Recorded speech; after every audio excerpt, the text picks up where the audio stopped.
Thank you, Ma'am Marlene Rovi R. Ferrer, for sharing your research paper with us. Our next presenter is from Central Bicol State University of Agriculture, Sipocot campus. Their research paper is entitled Germplasm Collection and Pure Culture Media Optimization of Cell Lines of Edible Mushrooms of Bicol Natural Park. Let us all welcome Ma'am Maria Chianaberry.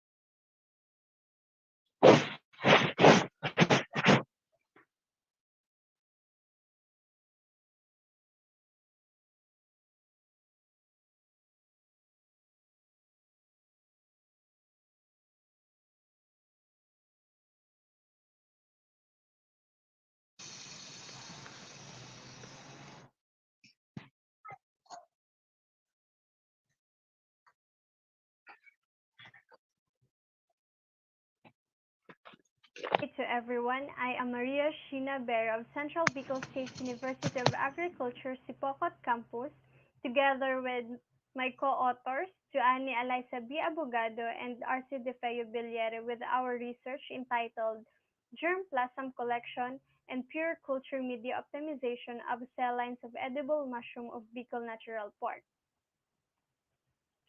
To start, large amount of decaying organic matters was commonly found in the air of Bicol Natural Park, since it has a diverse type of trees and other plant species.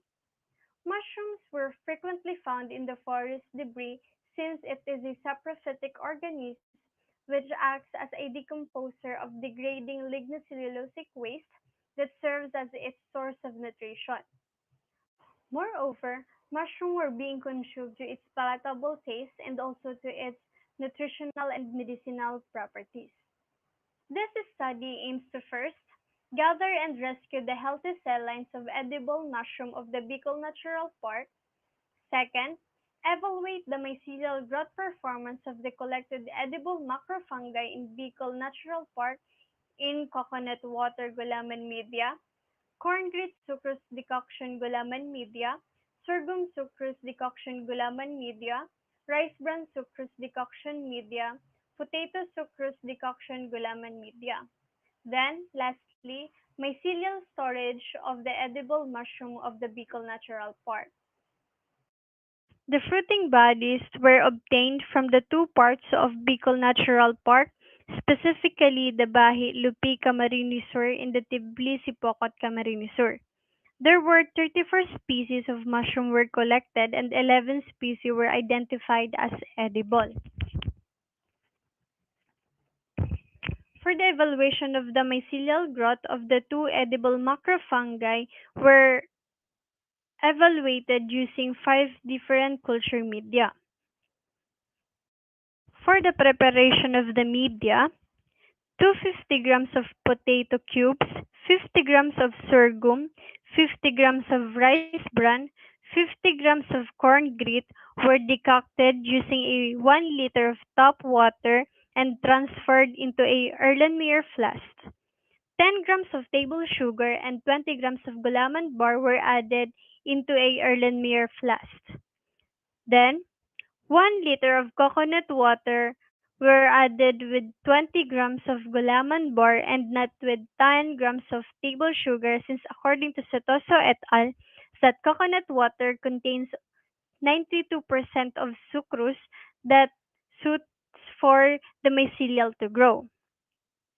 For the sterilization process, the prepared media was placed inside the autoclave for 20 minutes at 121 degrees Celsius at 15 psi. Subsequently, it was transferred to a sterilized Petri plates and allowed to solidify. Using a sterilized cork borer, 7-day-old 10 millimeter mycelial block was inoculated at the center of the prepared media and subsequently sealed with a cling wrap. For the incubation, The prepared media was incubated at a room temperature since according to Alam et al. 2010 that Schizophilum communae grows luxuriantly at 30 degrees Celsius and the auricula grows luxuriantly at 25 degrees Celsius to 30 degrees Celsius according to Jo et al. 2014. The mycelial growth of the two edible mushrooms were evaluated by its mycelial increment and days of incubation. Mycelial increment and shortest number of days for mycelial ramification were observed to identify the ideal culture media for Auricularia auriculagidae and Schizophilum communae. This photos shows the mycelial storage of edible mushrooms, specifically Auricularia auriculagidae and Schizophilum communae of Bicol Natural Park that is stored at Mushroom Processing and Research Center of CBSUA Sipocot. The table shows that T1 or the coconut water gulaman and T3 or the rice bran sucrose gulaman has a thicker mycelial density. On the other hand, T4 or the corn root sucrose gulaman and the T5 or the sorghum sucrose gulaman has a thin mycelial density that was marked with 1 plus. For the mycelial increment of Auricularia auricula in various media, on the first day, data revealed that T1 performed the highest mycelial increment with 4.46 mm and the lowest was found on the T3 with 3.25 mm increment. Then, the highest and the lowest on its second day were found on T1 and T4 with 6.96 mm and 5.67 mm respectively. Moreover, the T2 with 6.38 mycelial increment was considered as the highest and the lowest was found to be in T3 with 5.29 mm on its third day of increment.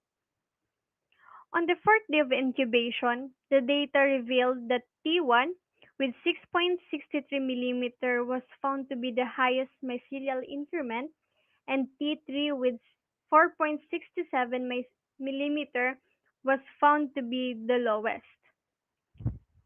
Lastly, with 6.46 mycelial increment, T5 was the highest and the T3 with 5.29 mm was the lowest mycelial increment. For the results of the evaluation of Auricularia auriculagidae in various media, the table shows that there was no significant difference among the cultured media from day 1 to day 5. This table shows the number of incubation period of Auricularia auricula in different test media. So the table elucidated on that T1 has the shortest day of incubation with 5.67 days and the longest day of ramification was found to be at T5 with 6.67 days.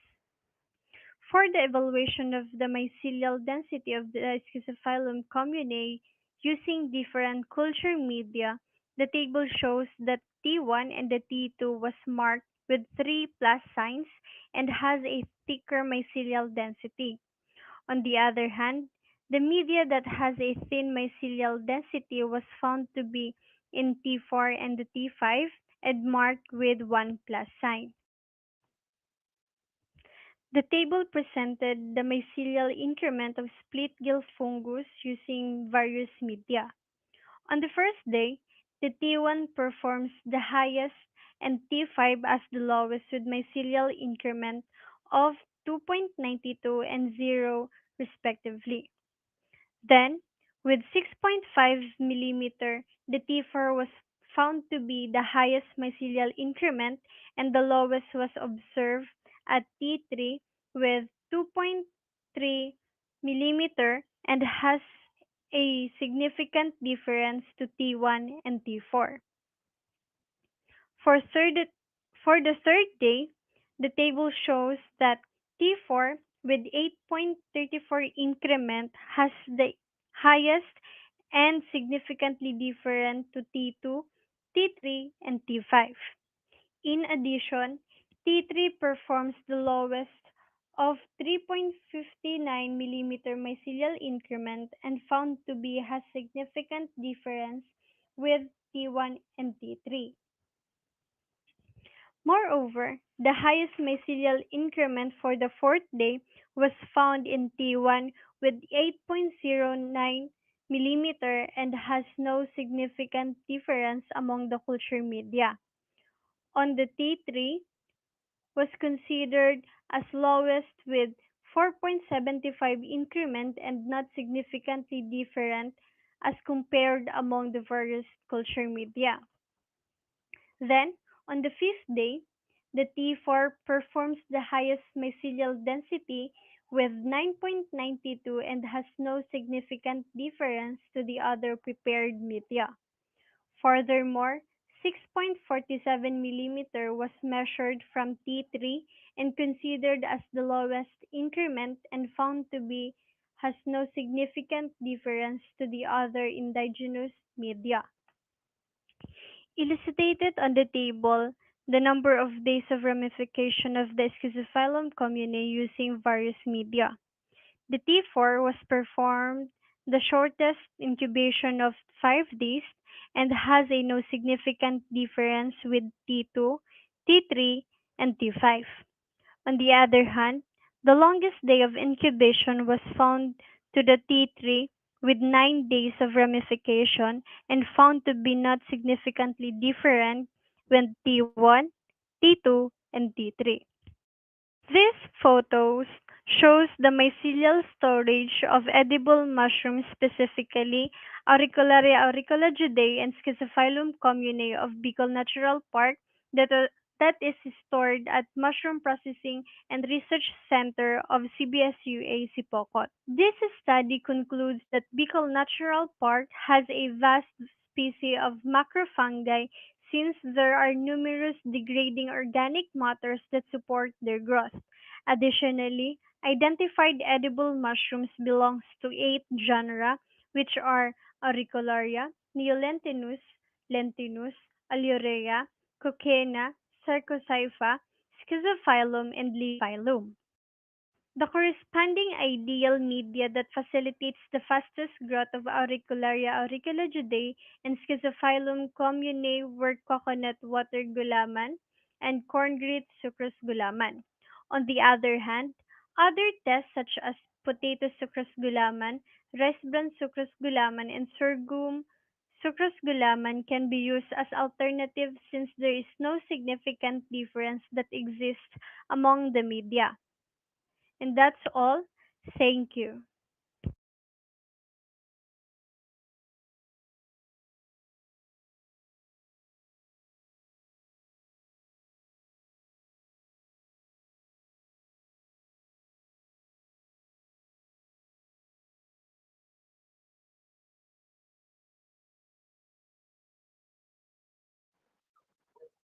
Thank you very much, Ma'am Maria Shana, very for sharing with us your very nice presentation about mushrooms. Our next presenter from Vietnam National University of Agriculture, her research paper is entitled Adaptation, Climate Change of Vietnam's Agriculture, an Overview and Policy Implications. Let us all welcome Dr. Tan Lan Hong.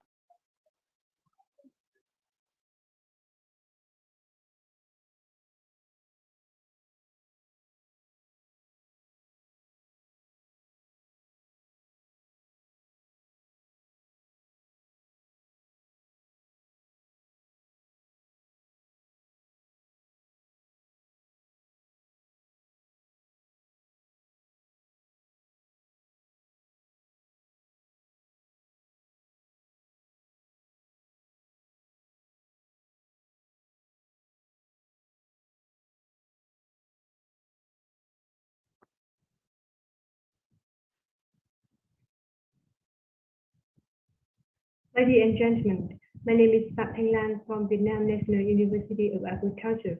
Today I'm pleased to present a topic, Adaptation to Climate Change of Vietnam's Agriculture, an overview and policy implications.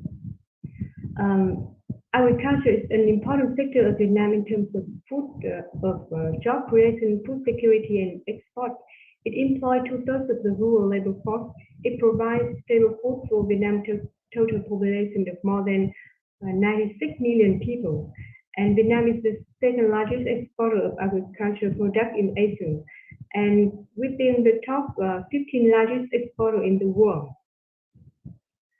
The export turnover of agriculture sector valued at 41 billion US dollar in 2019. There are several phenomena of climate change in Vietnam.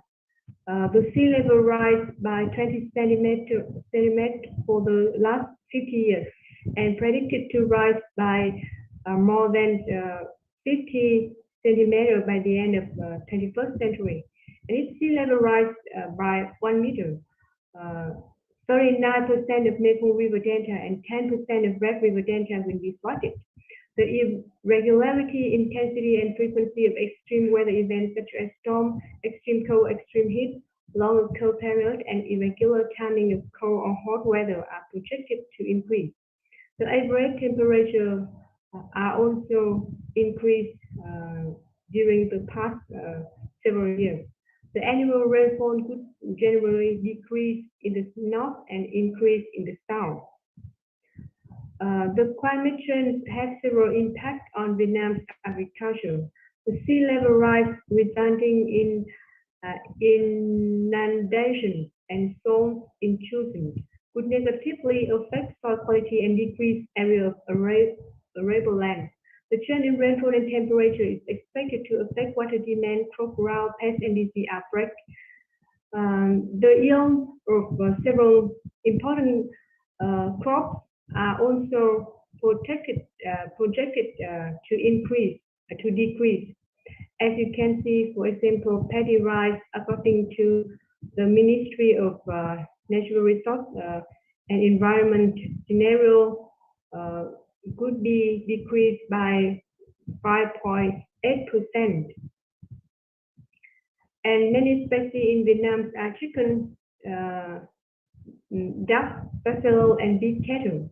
Climate change will have effects on water and food availability for them, increase the risk of disease. Aquaculture and fishing will be affected both directly and indirectly through changing environment, the growth of water species, as well as damages from extreme weather events. And in Vietnam, we have the two main strategies to adapt to climate change. And the first one is the strategy on climate change, and the second one is strategy on green growth. In terms of agricultural sector, we have some specific strategy and policies. There are action plan framework for adaptation and mitigation of climate change of the agriculture and rural development sector. The action plan on climate change response of agriculture and rural development sector, and also the climate change national plan of action. Despite some achievements, the policy on climate change adaptation has several shortcomings. The integrating climate change issue into economic and social development projects and plans has not been concerned sufficiently, lacking feasible direction and progress in implementing, monitoring, and assessing objectives, and also the objectives of different policies are inconsistent. The one shortcoming is that limited in mobilizing resources from private sector, focusing on infrastructure improvement solutions, lacking intersector and interregional cooperation.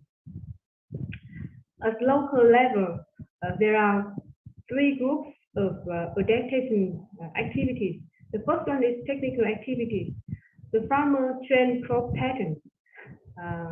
The farmer adjusts the growing season and sowing time, and also they train the soil and water management.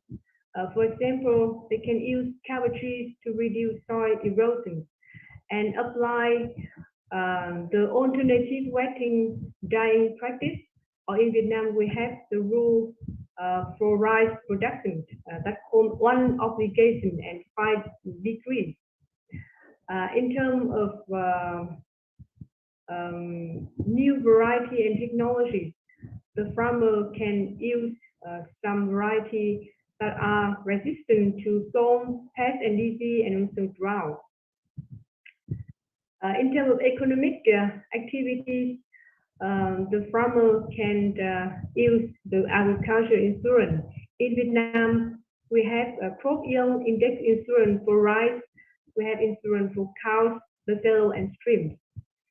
Regarding facilitating access to credit, there is an example of a community innovation fund. This fund supports farmer interest groups who have limited access to formal financial services for implementing climate smart agricultural practices. And another economic adaptation is that a farmer can diversify household livelihood. That means they combine agriculture and non-agricultural activities. In terms of social activities, the vocational training program is very important when farmer plants new crops or raise new animal or train to a new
The first, ensuring the consistent objective strategy and policy on climate change adaptation.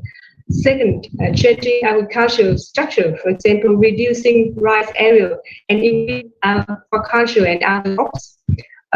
Third, implementing a comprehensive set of solutions, encouraging adaptation, coordination among sectors and regions, supporting and motivating private sector to involve in climate change adaptation, paying attention to smallholder farmers who are poor or vulnerable to climate change. And thank you very much for your attention. I would like to hear comments and questions from you.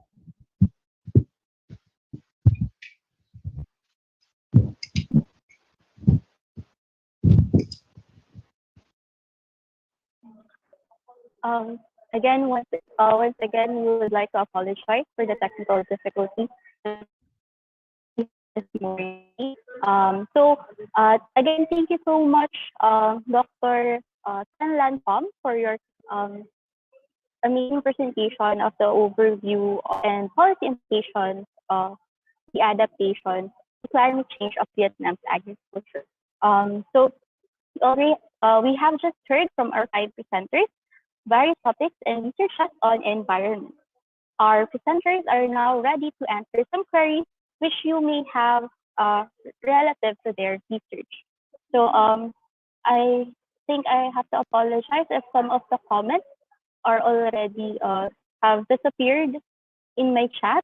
But earlier I saw a query from Dr. From one of our from Dr. Tanlan Pham. It addresses Dr. Arsena. Her question was, thanks to your presentation, could you tell us which attributes distinguish risk management of cooperatives from other organizations such as enterprises? Dr. Arsena.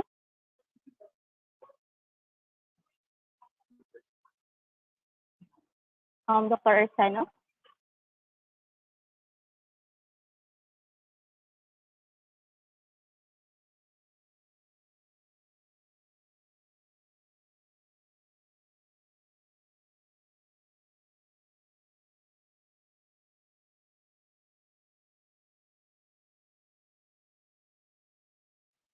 I think Dr. around. Let us go to the second question. The second question was again from Dr. Tanlan Pham. Her question is, she said, thank you very much, Dr. Makusi, for your nice presentation. She has some questions. First, were vulnerability matrix and resilience scores assessed by farmers by researchers? Second, did you have any difficulties to measure those indicators? Another question is, for score resilience, you take the normal average of all scores, but I think some sub criteria are more important than others. Why didn't you use the weighted average? Dr. Makusi?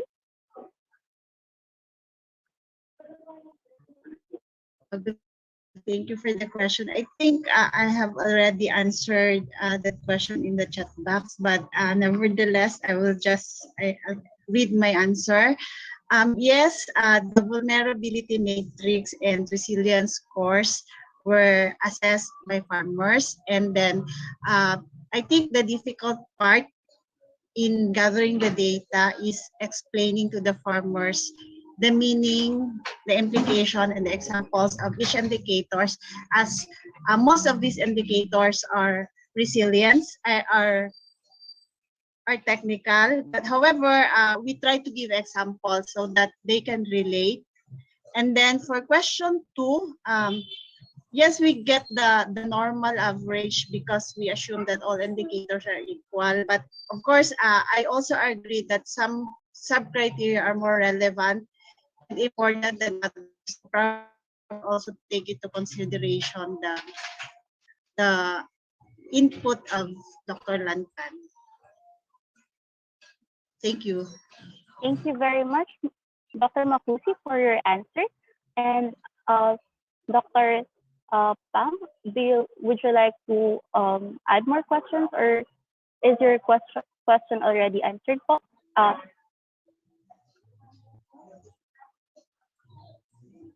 So I think the question is, you have answered the question, Dr. Makusi. Next, we have another question addressed to Ma'am Marlene Rovi Arfer. So with your study optimization and absorption studies for the removal of chromium, how does the presence of large amounts of chromium affect the environment? And for your study, what do you think will be the next step? Is there any commercialization possible with the agricultural waste that you have used?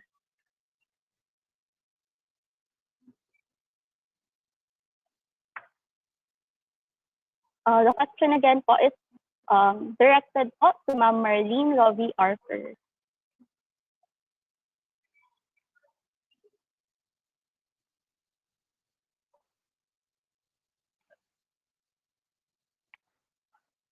Ma'am, you are muted po.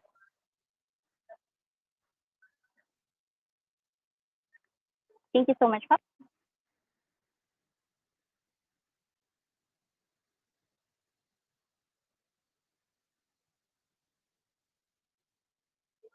Ma'am, may I repeat the question po? How does amounts of chromium affect the environment? And for you po, what do you think will be the next step of this study? Is the commercialization of the agricultural waste that you have used or possible? Oh, okay po. Maybe po you could chat the your answer for that question. Thank you so much po, Ma'am Ferrer. Maybe we could move to another question while waiting for Ma'am Ferrer to answer the question posted. Let me see po. For the group of Ma'am Maria Sheena Berry, you have mentioned that there were various edible mushrooms in the Bicol Natural Park. How were you able to, for us that are not aware or not that into mushrooms, how can you tell if the mushrooms are edible or not? And how do you think the macrofungi in the Bicol Natural Park are affected by climate change? So again, how can you tell if the mushrooms are edible or not? Or how were you able to identify the mushrooms used in the study if those are edible or not? And how do you think the macrofungi in the Bicol Natural Park are affected by the climate change? Again, this question is for the group of Ma Maria Sheena Ben. So good morning, everyone. Good morning po. Thank you. You have to identify morphologically the fungi in order for us to identify what kind of species it is. Then to identify it is edible or non-edible is you have the safest way is for um, molecular identification because it is too risky if you based your classification in its form. So you have to undergo molecular biology po.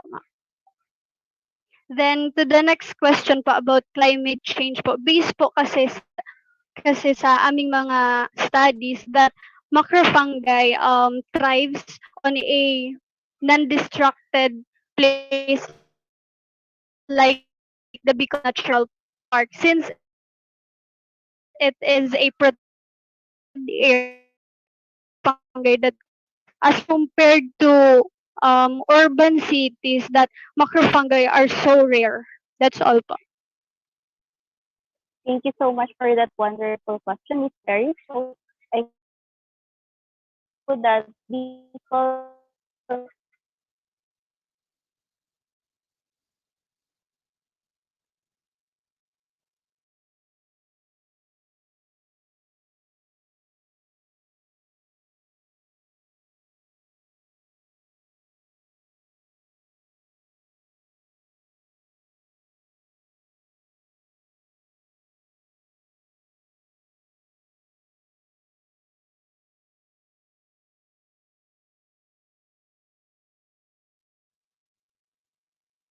May I repeat the question? With so many aspects and different factors that are included in the of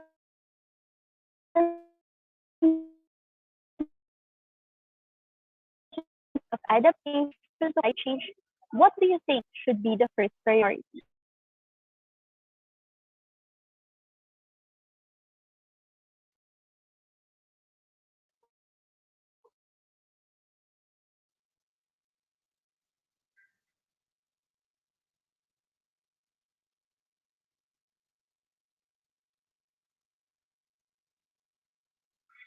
Yes, but thank you po. Study on priority deal and with why.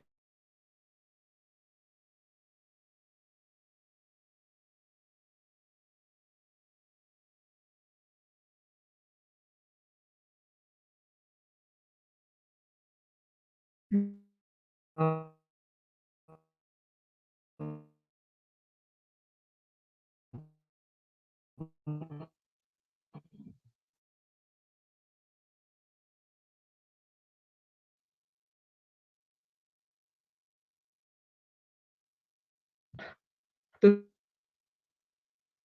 source of greenhouse gases emission. So adaptation strategies, and also at this moment, from previous time, most of expenditures are spent on infrastructure improvement. However, at this moment, we try to integrate the climate change adaptation into all social and economic activities. So it is important to integrate the climate change adaptation into all sectors, not only focus on infrastructure improvement. Yeah, I think it's my short answer. Yeah, Thank you very much for your wonderful question. And indeed it is ideal that we address all factors in order to have very holistic approach for these adaptations for the climate change. So again, thank you so much, Dr. Lan. May I read the answer of Mumford in our chat box? So Mumford, your chromium can affect living systems as it is soluble in water bodies. It may be ingested by aquatic organisms of humans, can cause respiratory problems, dermatitis, and may even cause cancer when ingested. For the next step of our project, studies on the regeneration and economic ability of the absorption materials must be done prior to commercialization of materials. So, sir, thank you very much for answering the question. I think we are now more knowledgeable about the different chemicals that are not easily bioremediated in our environment. So thank you so much.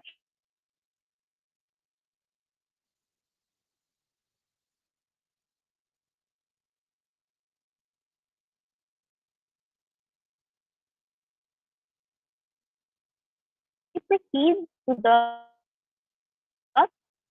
sixth presenter for this. May I kindly request po pala, may I kindly request all of the presenters for the first five to please open the camera so we can document the presenters for our first open forum.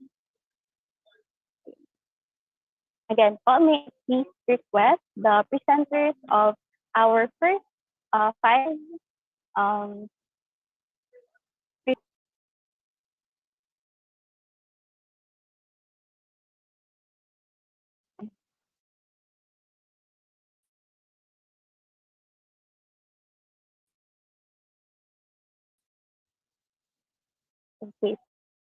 us.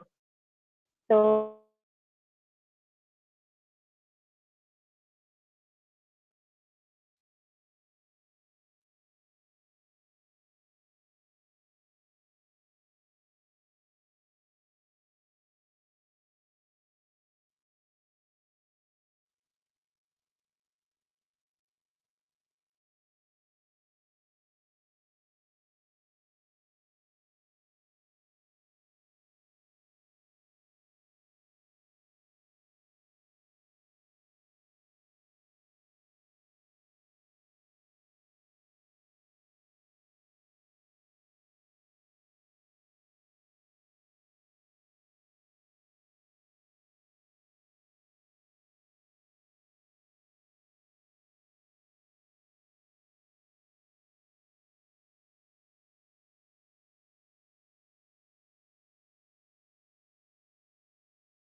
trace the origin, history, and its inhabitants, using a systematic review of two articles. This paper provides an overview of the literature. Among other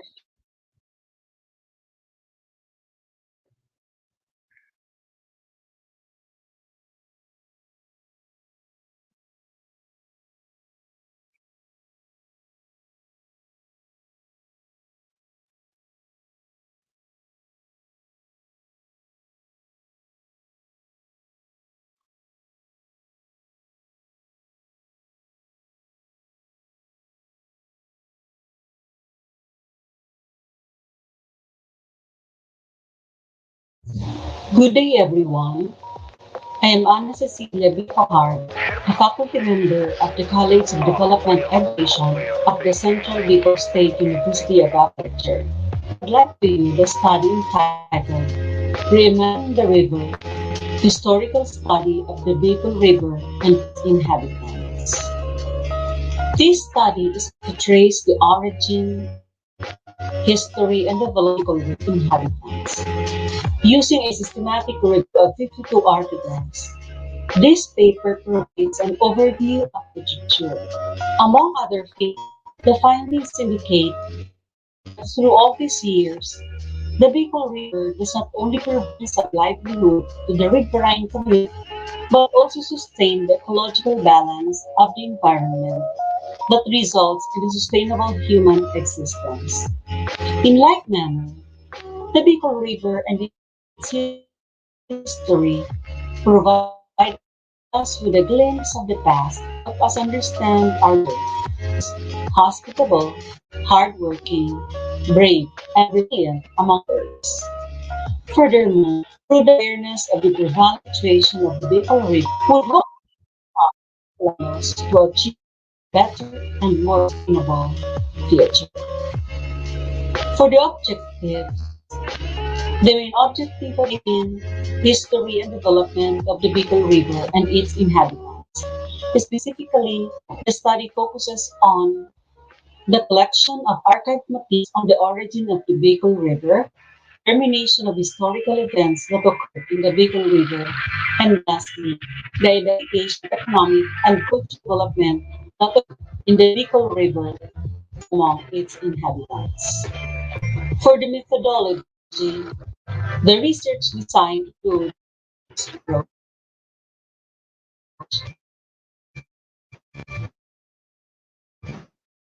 considered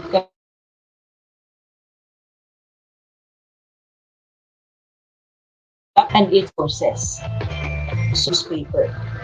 And for the qualitative approach, it includes the content analysis of the selected articles. It also has the historical development of Eco River, the economic development of its inhabitants, and the cultural development of the inhabitants. For discussion, qualitative analysis includes that the World Wide Web constitutes several references available for the study. From among the 52 total sources, 47 or 90.38% of the literature is available on the websites, while 5.76% journals and publication and 1.92% for both the book and newspaper. The reason behind these figures in terms of sources may be to the adoption of new technologies across sectors of the country. In common, the scarcity of resources about the history of the Bicol River and its inhabitants for books, journals, publications, papers, maybe because printed materials are more expensive to produce than making it available on the internet, which lately becomes available even in the rural areas. For the qualitative analysis, let us start from the historical development of the Bicol River. The Bicol folk epic Balong depicts the story of how the Bicol River was shaped. The story tells of a group freed by Unos that changed the features of the land. Three volcanoes named Hantik, Kulasi, and Pisarog erupted simultaneously. Inundations caused lands to sink, from which Lake Buhi came about, or rise, as in the steep of sea coast in Pasak, Camarines, and wiped out many settlements, especially the Datatlong settlement in the Talabangan Gulf. A small islet formed in the Bicol River. The Inarihan River altered its course. Of the mountain sank, forming a lake. It will be noted that the Bicol River was discovered in 1569 when the Spaniards Captain Luis Enriquez and Father Alfonso Jimenez first discovered the Bicol River. 2 years after, in 1571, the Spanish conquistador Juan de Salcedo, grandson Miguel Lopez de Legazpi, came to Bicol region as it traced the Bicol River east from San Miguel Bay. And in 1573, Juan de Salcedo's expedition up the peninsula using the Bicol River in search of spices, gold, and other precious stones. Next is the economic development of the inhabitants. Anecdotal evidence and archaeological findings proved that early settlers in the region had established and bartered with Chinese, Arabs first before the discovery of the Spaniards. In the same thought, pre-Spanish communities are said to be organized into baranganic setup headed by a chieftain or a datu. They have established a legal and justice system from civil to criminal disputes with corresponding punishment and incarceration, including the administration of justice, trials and mediation, oaths, witnesses, testimony, and sentences, and the miscarriage of justice. The encomienda system served as an epitome of a valuable, inexpensive tool of Iberian imperialism whose primary goals include to reward soldiers for long, faithful, or hazardous service to the crown and to expand Spanish control through grants on the colony's frontiers. In 1574, the Ciudad de Nueva Cáceres was established just across the river from the original Naga settlement. The city becomes a religious and political center in the region. Aside from regional rice crops, the abaca industry also gained during the Gulf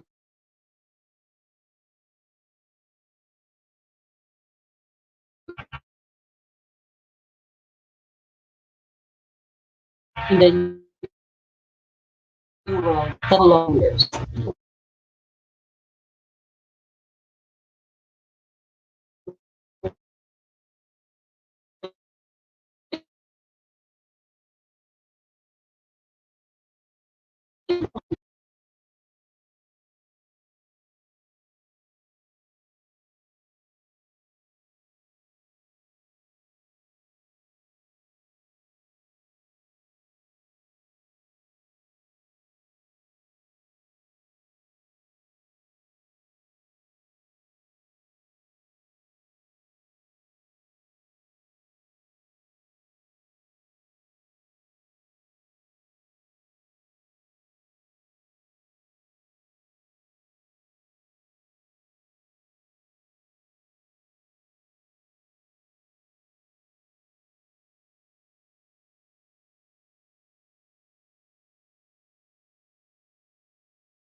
rivers and its inhabitants, who ruled in ancient times, established just across the river from the original Naga settlement. The city becomes a religious and political center in the region. Aside from traditional rice crops, the abaca industry also gained prominence during the Gallian trade. It became so in demand in the New World that abaca became a form of tribute which the natives had to pay the colonial rulers. And lastly, we have the cultural development of the inhabitants. The people of the Bicol region were formerly called Ibalong or Ibalnong, a name believed to have been derived from the Ibal who ruled in ancient times. Ibalong used to mean the people of Ibal. Eventually, this was shortened to Ibalon. Anecdotes and archaeological researches have it that thousands of years ago, the area is inhabited by the nomadic tribe of Tabon men about 1,500 years ago, or approximately 500 to 600 AD during the Stone Age. The site contained no trace of Chinese, Southeast Asian, or South Asian trading, making Tamaligan a pure pre-colonial Bicolano site. This gentle cave-dwelling Tabon family subsequently developed a culture and called themselves Ibalon, and their land of bounty was called Tierra de Ibalon. The early inhabitants of Bicol are the Aborigines, the Agta or Negrito that roams in the peninsula. Found in Mount Pisaros and Irigan, they have their own culture and economy before the area was rediscovered by the West. Centuries of Spanish rule had left their mark on the people's culture and way of life. It was during this period of Spanish colonialization that Nueva Cáceres and the rest of the Ambas Camarinos were at the height of development. One of the oldest dioceses in the Philippines, the Archdiocese of Cáceres, was also instituted in the Bicol region. Along with these churches are seminaries and schools that serve as training centers for those who want to engage in priesthood. The hospital was also constructed near San Francisco Church. In conclusion, the researcher noted that from the discovery of the Bicol River in 1569, it has been providing its inhabitants the livelihood they need through engagement in flourishing commerce. It had an ecosystem that supports a wide array of biodiversity that presents a promise for ecotourism, which can bring additional income to the people and revenues to the local government. By accommodating the excess volume of water, the Bicol River has contributed to mitigating the effects of flooding brought by damaging climatic phenomena. In this context, the Bicol River is very relevant and indispensable to any disaster risk reduction strategies in the province of Camarines Sur and must be managed accordingly. Just last November 2020, President Rodrigo R. Duterte expressed support for a Bicol River basin for an impounding area, which they call Phantom Baulet, that will help minimize incidences of flooding through improved storage capacity of rivers and lakes. And as recommendations, further research initiatives should be undertaken to include an interview with inhabitants in the riverine communities. Also, the research could still be enriched by employing more reviews of other rivers in the Philippines and abroad. Thank you very much. For the references and sources of this research, I have listed here the website, the title of the book, the journal, and the newspaper. Again, thank you very much.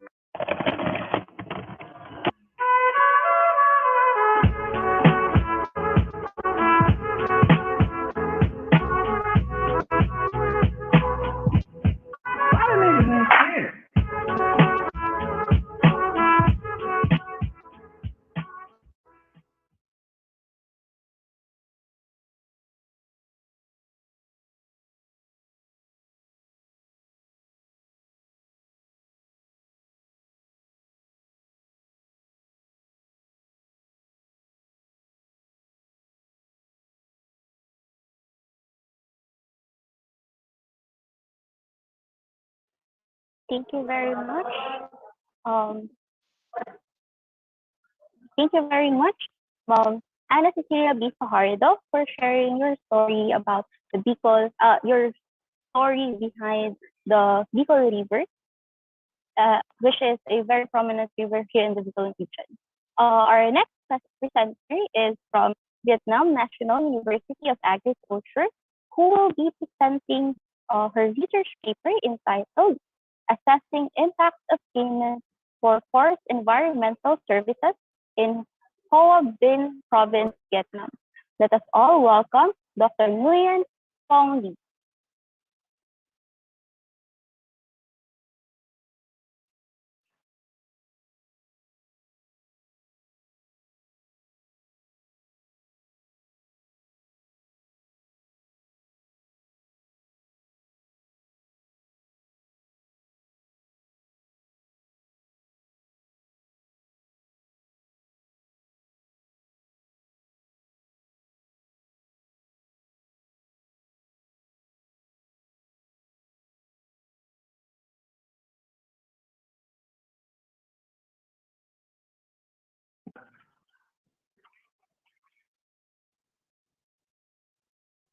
Hello, everybody. I'm Nguyen Phong Lê from Vietnam National University of Agriculture. Today, on behalf of my team, I would like to present a paper entitled Assessing Impacts of Payment for Forest Environment Service Policy in Hoa Binh Province, Vietnam. There are 4 sections in my presentation. First, introduction. The second one, methods. One, result and discussion, and the last one, conclusion and remarks. Introduction. Forest environmental service are considered as public goods, so forest owners have no incentive to provide the service. PFAS has been implemented in several countries.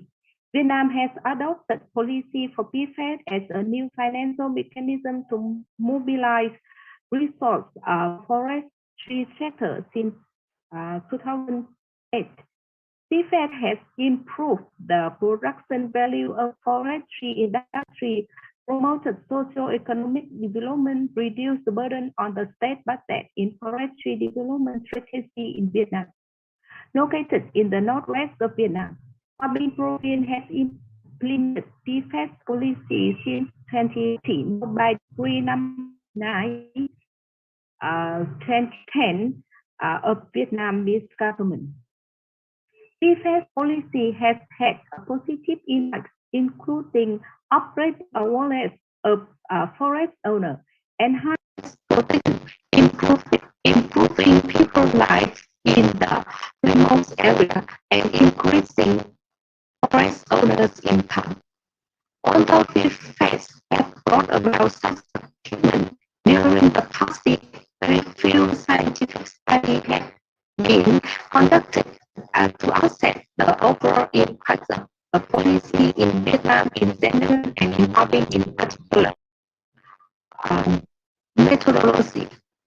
Hoa Binh City, Davao, and Mycelial District have been selected to conduct the research. Secondary information has been collected from different sources, and the primary information and data has been collected from owners, including organization, committee, and people committees. Descriptive statistics and comparison have made data analysis. The indicators for assessing impacts of PFAS policies includes 4 groups. First, economic impact indicators. The second, social impact, and the last one, environmental impact indicators. Now, I move to results and discussions section. PFAS policy implementation in Hoa Binh Province, and then we will go to impact to evaluate impact of PFAS at different levels in Hoa Binh Province. The PFAS policy implemented in Hoa Binh since 2013 up to June 2019. The province has 13 basins that make PFAS in 7 districts and cities. The forest area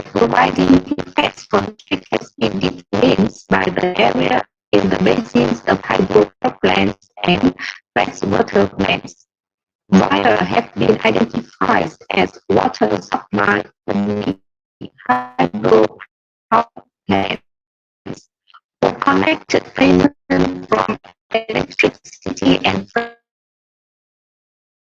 Adaptation for Forest Management Unit, Community and People Committee. Payment are dispersed for the maintenance of existing forest cover based on forest area allocated or leased by the state. The impact of PFAS in farming. Firstly, economic impact. This paper examines the economic impact at provincial and forest owner level. At provincial level, economic impact was assessed by financial contribution for forestry sector.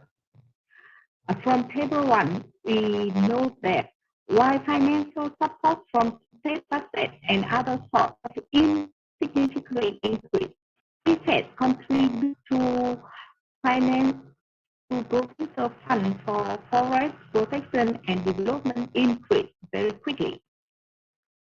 And for the forest owner, the protection and special use forest management unit receives the largest PFAS per owner. The smallest was belongs to household. People communities and forest owners by law, they were temporarily assigned by state to manage and protect forest, but they received the highest value and proportion of PFAS in farming. Overall and forest income of households who have not been paid by PFAS were higher than paid households because most of them are poor and belong to electorally group in remote areas. Households not paid by PFAS have better economic conditions. For social impact, in this article, PFAS social impact has been analyzed based on 3 criteria. The first, participation of organizations. Second, change in people protection of forest protection. And the last one, development and change in their forestry activity. The participation of PFAS program in hobby are very diverse. And data in the table 4 witness that forest owner awareness has slightly improved because their patrol and forest protection visits have changed. For the forest activity of household test by PFAS, forestry activity the positive direction. There was a difference between ethnic groups, and forest activity have changed more positively in groups of king and moon people in comparison with now and Thai. For environmental impact, the province forest cover has continuously increased from 46% in 2010 to 51% in 2018, which was higher than the average rate of Northwest region and whole country. Watershed forests became better protected, and water holding efficiency of the forest has been improved. Now, I come up with a conclusion and remarks. PFAS policy created positive impact on forest environment, contribution to income of the forest owner, and tax contribution to PFAS to overall income of household was very small, but its contribution to revenue of the CPC and community were so large that could help them to equip facilities for forest protection. People awareness and commitment to forest protection and development have been significantly improved. The forest cover rate has remarkably increased. In addition, the number of deforested and the area of forest clear across the province decreased. This is my presentation. Thank you very much for your attention.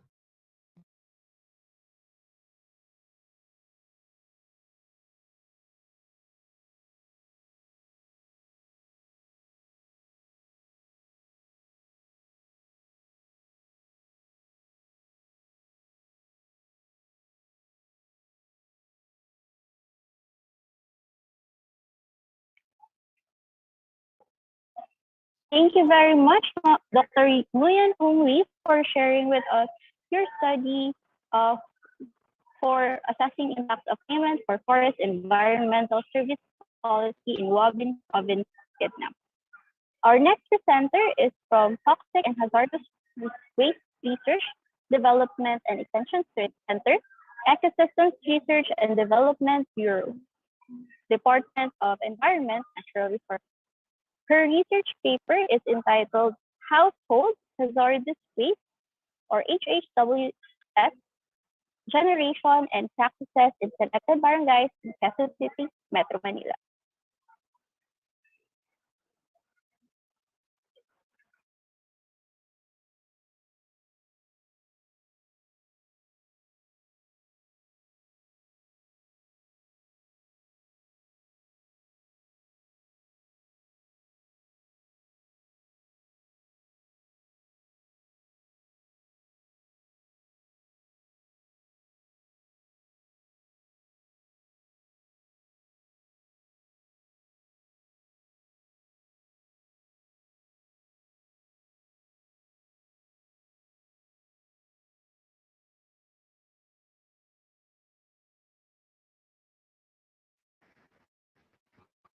Good day, everyone, especially to our dear speakers and to my fellow participants of the Second International Conference on Education, Environment, and Agriculture. I am Alida G. Ramos, a science research specialist of the Toxic and Hazardous Waste Research, Development, and Extension Center. And today I'll be presenting you a completed study entitled Household Hazardous Waste Generation and Practices in Selected Barangays in Quezon City, Metro Manila. Again, this is a recently completed study and it is still under review of the Technical Review Committee of the Ecosystem Research and Development Bureau.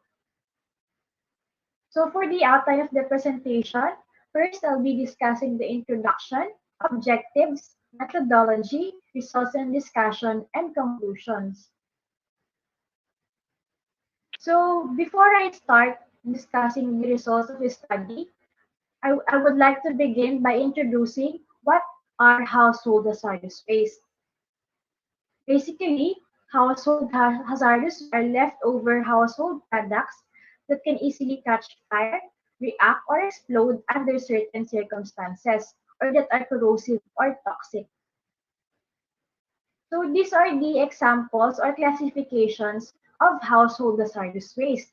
These are automobile maintenance, home maintenance, biocides, particularly pesticides and gardening products, home cleaning products, medicines, biological infectious, personal care and beauty products, batteries and small home appliances, and other products.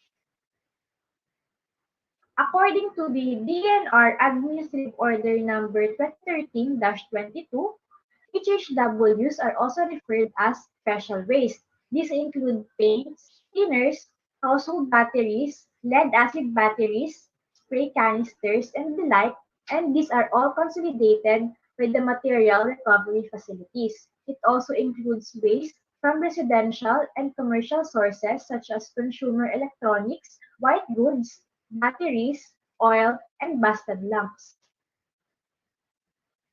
I believe that we are all aware that most of the developing countries experience difficulty in managing not only solid waste, but also household hazardous waste, especially in identifying the needs of treatment and disposal of this kind of waste. It has also been established that in many developing countries, only industrial, hazardous, and medical waste are disposed separately, while household hazardous waste are often neglected. At present, there are no available data regarding the household hazardous waste generated in the Philippines. With regards to the management of this waste, the DNR Administrative Order Number 2013-22 stated that HHWs are collected by different material recovery facilities. And what are the impacts of improper management health and environment? It is said that household hazardous waste have the potential to cause irreversible damage to public health and other living organisms when disposed into the environment without proper treatment. So for our selected study site, we selected Quezon City. It is known to be a highly urbanized city in the National Capital Region with a population of 2,936,116, and it consists of 142 barangays. Okay. For the objectives of the study was conducted to describe the household hazardous waste generation and management practices in three barangays in Quezon City, Metro Manila. So for the methodology, these are the activities undertaken during the implementation of this study. First, we conducted site identification and selection. We have two criteria in selecting the study sites. First, they must have an operational material recovery facility and must be located near EMB accredited water quality management area. Then we conducted house-to-house interview and collection and inventory. Then we conducted series of small group meetings.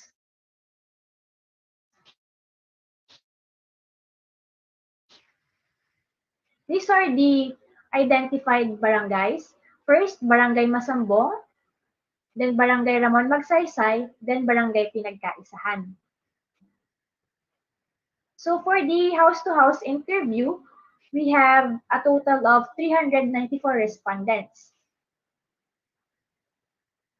Then for the household hazardous waste collection and inventory, we have collected household hazardous waste from the residents of the barangay, and this activity conducted twice a month for 3 months. Then, we conducted series of small group meetings together with the barangays to discuss or tackle different issues and concerns regarding the management of household hazardous waste in their respective barangays. So now let's proceed to the results and discussion. Based from the interview, results show that all barangays were aware of household hazardous waste, and Barangay Ramon Magsaysay gave the highest level of awareness on household hazardous waste with a value of 79.2% of its total respondents. And based from the small group meetings conducted with the barangays, some of the management practices identified are selective collection, mostly busted lumps, storage of collected HHWs in the Material Recovery Facility or MRF, and coordinated disposal of the accumulated HHWs with the city government. However, the three identified barangays do not have existing ordinances for the management of HHWs.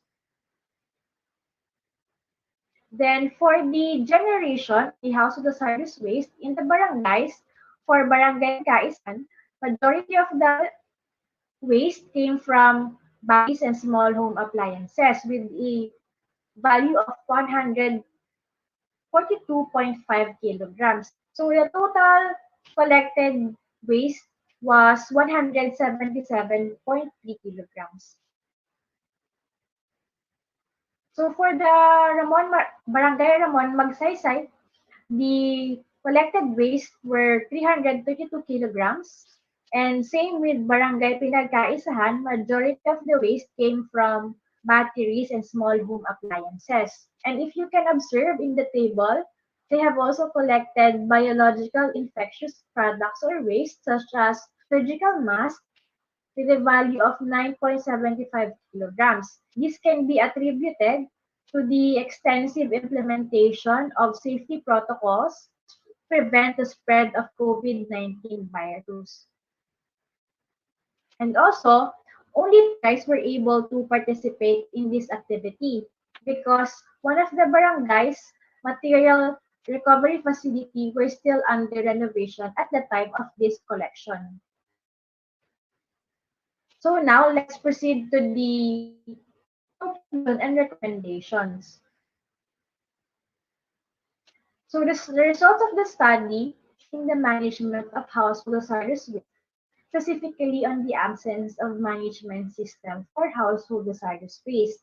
The barangays were only focused in managing their solid waste. Thus, HHWs or household hazardous waste were neglected.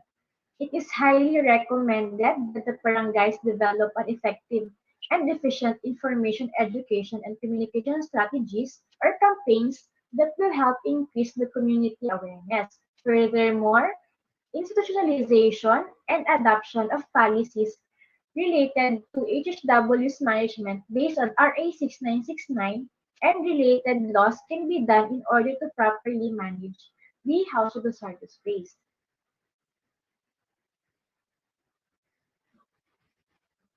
Thank you everyone for listening and have a good day.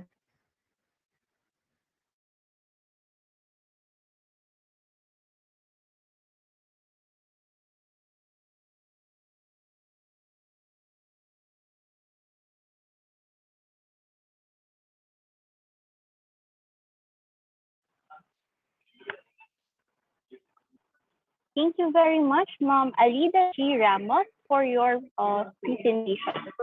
Our next presenter is from the University of Southern Mindanao.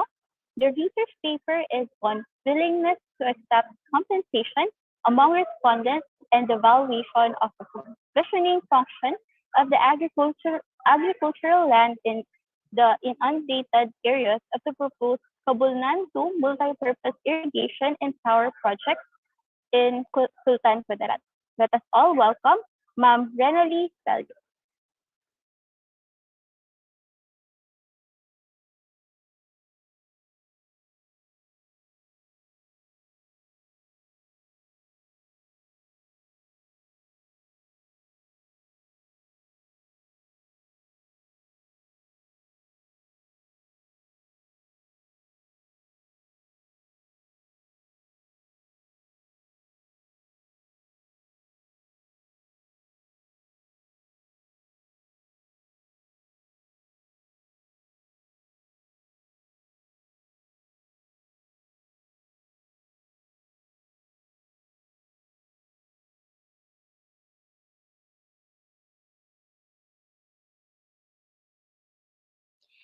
Good day, everyone. I am Renali N. Bello, and I'll be presenting to you our research study entitled Willingness to Accept Compensation Among Respondents and the Evaluation of the Provisioning Function of the Agricultural Land in the Inundated Areas of the proposed Cabolan 2 Multi-Purpose Irrigation and Power Project in Sultan Kudarat, Philippines. And with me is our project leader, Dr. Norma U. Gomez. Cabolan River Basin is a natural resource, a major one in Sultan Kudarat province. There is a proposed irrigation in the site addressing the challenges facing agriculture such as agricultural productivity, rural employment and incomes, and the competitiveness of the agricultural sector in the municipalities. So there is a need to have a first-hand general field information on physical, social, and institutional conditions in the proposed areas. There is also a need to develop a basic framework for assessing the societal implications of the proposed irrigation and dam project. This study addresses these questions. First, will respondents be willing to accept compensation in order for them to relocate? If so, how much are they willing to accept? Second, what are the net present values of the common agricultural crops in the inundated areas? The research team had made focus group discussions among the respondents and had primary data gathering from the 290 respondents. Willingness to accept compensations are analyzed, and also the net present values. Ordinal logistic regression analysis was also done in determining the factors affecting the farmer's willingness to accept payment or compensation. With this model, Y sub I, which is actually the willingness of the respondents to accept compensation, with the variables bid amount, the land area of the respondents, their age, years in schooling, household size, the number of the members in full employment, the total net income, land area affected, the relocation area. We have also their willingness to be relocated and awareness of the irrigation project. Results of the study: respondents had 50 years average in farming. They also have 4.6 hectares on the average, 4 hectares on the average in the submerged area. And as for the ownership, 76% of the respondents own the land, and they have law or certificate land ownership agreement issued by the Department of Agrarian Reform, while 24% do have the CSC or Certificate of Stewardship contracts by DNR within forest land. When asked if they are willing to accept compensation, 86% said yes, and on the average, they prefer to accept 936,200 per hectare. That is regardless of what crop they are planting. Ordinal logistic regression result was also done, and years in schooling variable is significant at 1% level. So that means that the more educated respondents are, they have lower willingness to accept compensation. So this is maybe because educated farmers have a more productive and high-earning agricultural lands, given that they have more money to capitalize in their agricultural production. Another variable is the willingness to be relocated, which is also significant at 5% level of. If farmer respondents were categorized by the major crop they cultivated, the study revealed that the average minimum amount of compensation that farmers prefer to receive per crop are the following. For the corn farmers, they prefer to receive an amount of 924,301.14. Upland rice farmers, on the average, they prefer to receive 1,260,000. Lowland farmers, on the average, 680,000. Coffee farmers, 924,301. Lastly, for the rubber farmers, they prefer to receive 2,847,500. So those areas are in hectares. Conclusion and recommendation. Should the government consider paying the farmers in the inundated areas? The results suggest that higher compensation should be given to productive and high-earning agricultural lands. With that, farmers may be willing to accept payments in return for their lands. Should the project be pushed through, then it is hoped that the expected social benefit that the project would give to the society will outweigh the expected societal. It will be worthwhile also to do a study on the impact assessment or analysis on the effects of projects to both the affected farmers in the inundated areas who will be relocated and in the farmers in the lowlands who are the beneficiaries of the irrigation project after years of implementation, should the project be pushed through. And we would like to thank the National Irrigation Administration for the funding and the University of Southern Mindanao for this project. To God be the glory.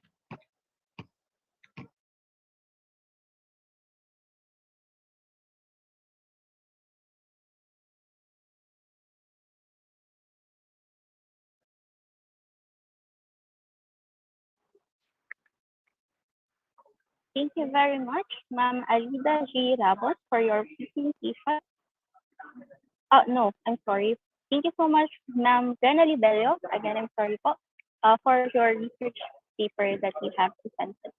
Our next presenter is also from Central Bicol State University of Agriculture, Sipocot Campus. Their research paper is on morphometric identification in species listing edible mushrooms of Bicol Natural Park. Let us all welcome Ma'am Cecilia Rosa El Patia.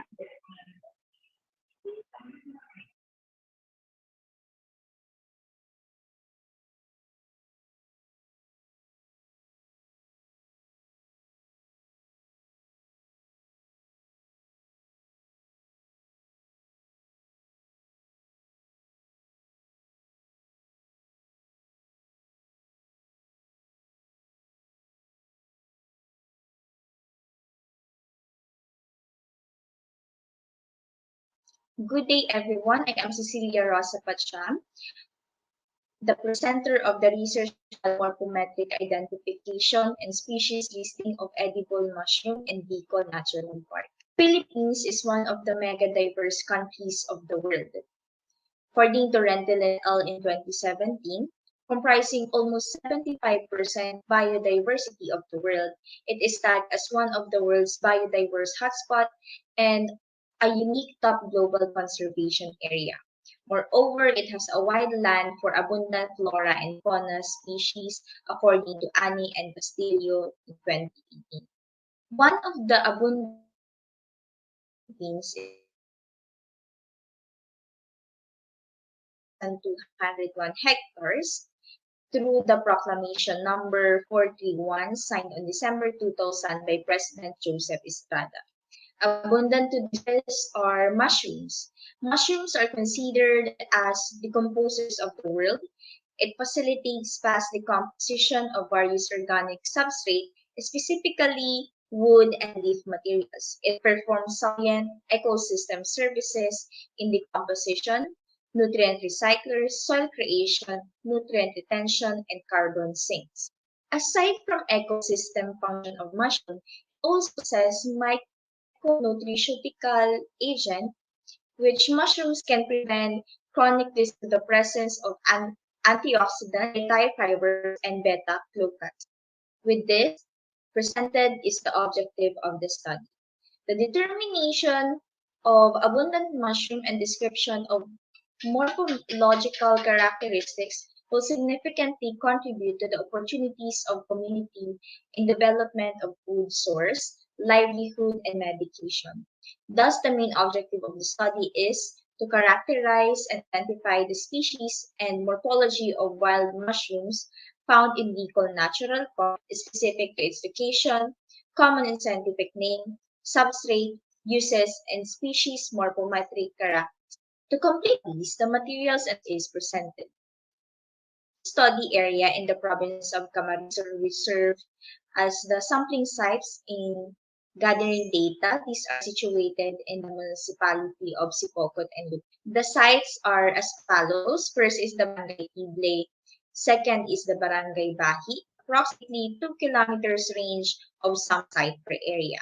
For the collection of mushroom, macrofungi were collected on the month of December 2020. Specimens were photographed on each subject and samples were carefully tested so as not all gathered specimens were placed inside a poly bag, properly labeled, sealed, and to the Research Laboratory of Agriculture Industrial Technology Research Development Center, Central Bicol State University of Agriculture, Sipocot, for morphological identification. For the identification of collected mushroom, morphological characterization of the collected mushroom was done based on their macroscopic features such as cup shape, shape of stipe, cup texture, cup morphology, gill spacing, margin of the pilus, and base, using a characterization chart based on Mushroom Classification Part 1 by Graciano 2018 and General Aspects of Mushroom Fungi, Part 1 by Denshib et al. In 2013. Likewise, edibility scientific name, and common name wherein it was identified through mushroom species database on in the internet. Percentage is the scientific name and substrate used of the mushrooms collected. Results show that there were 30 species of macrofungi collected in the community of in Bicol Natural Park. The family, genus, and species were determined to categorize the specimens. Comparison of the species number from the study are resulted that there were more species of macrofungi found in Bac. Only 33 of the collected macrofungi were identified to species level and one to genus level. It was noted that the mushrooms collected belongs to 15 families, 22 genera, and 34 species. The mushrooms were alphabetically arranged by their taxonomic families, included were their scientific common name, location, and collection substrate and use. There were 12 species of macrofungi collected in Tible, while 28 species were recorded in Bahi, with 4 species being present in both areas, namely the Auricularia auricular Judae, Auricularia polytrica, Ganoderma aplanatum, and Stiglinus. Moreover, out of the 34 mushrooms, 28 species thrives in decaying materials and only 5 have soil as substrate. There were only 14 species of mushrooms consumable as foods coming from 7 families, namely Auriculariaceae, Bancheraceae, Lupilacea, Polyporacea, Pyromataceae, Sarcospilacea, Schizopilacea, and Tricholomatacea. Table 2 presents the morphological characteristics of different mushroom in Bicol Natural Park. All the 34 mushroom species gathered in Bicol Natural Park, specifically in Tible and Bahi, were morphologically described in this its cup shape, gill settlement, stipe shape, cup texture, cup morphology, gill spacing, margin, oil use, and bill. The morphology of mushroom was assessed according to shape. Results show that most of the collected mushroom has a thelius and structure, with 14 species of thelius type, 8 of bracket of or fan-like, 6 of cup shape, 1 of isopinate, coral, nest, tear-shaped, trumpet, and club shape. Phyllis of the macrofungal species were identified by them. Majority of the mushroom has a depressed phyllis. There were 11 depressed phyllis morphology. 6 of infundibulum, 4 of umbilicate, 3 of convex, 2 of conical, umbilicate and ovate, and 1 of flat. While there were 3 mushroom of no phyllis. The texture of phyllis showed that most of the fungi has smooth phyllis, whereas there were 8 with rugged texture, 4 of velvety, and 1 wet, wrinkled, which doesn't have a phyllis. One of phyllis showed that there were only 3 types from the collected mushrooms, 16 of wavy, 15 of smooth or entire, and 2 of phrenic. For the hymenum of the mushroom, results showed that there were 11 pores, 5 of gills, 3 of free, and 1 of deep, whereas 9 of has no physical hymenum. For mushrooms having gills, it was identified that the collected mushroom species have 3 types: gills, which is named closed, free, and crowded.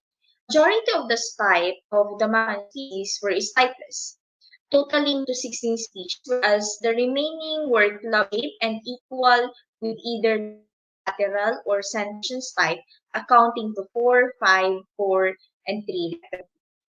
However, none of the specimen comprise a presented are the photographic samples of the collected mushrooms. In conclusion, the natural park has a variety of species of macrofungi. Most of them are edible and some are used in medicinal purposes. They show that the common macrofungi to be found in BNP or Bicol Natural Park are mostly from the family of Polypora.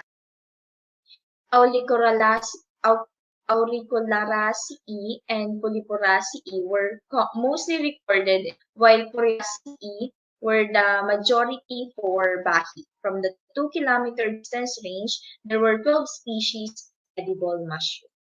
The researchers recommend to conduct a further research covering a large area of BNP in order to obtain more microfungal species, more of a molecular identification of the gathered species to know if there is a potential pharmacological and nutraceutical properties. This recommendation will be the focus of the preceding studies.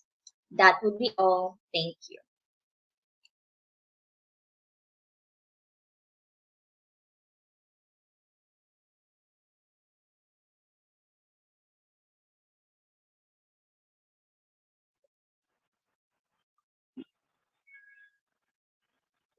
Thank you very much, ma'am.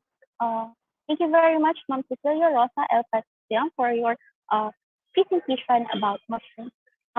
We have just heard from our next five presenters various topics and researches on environment.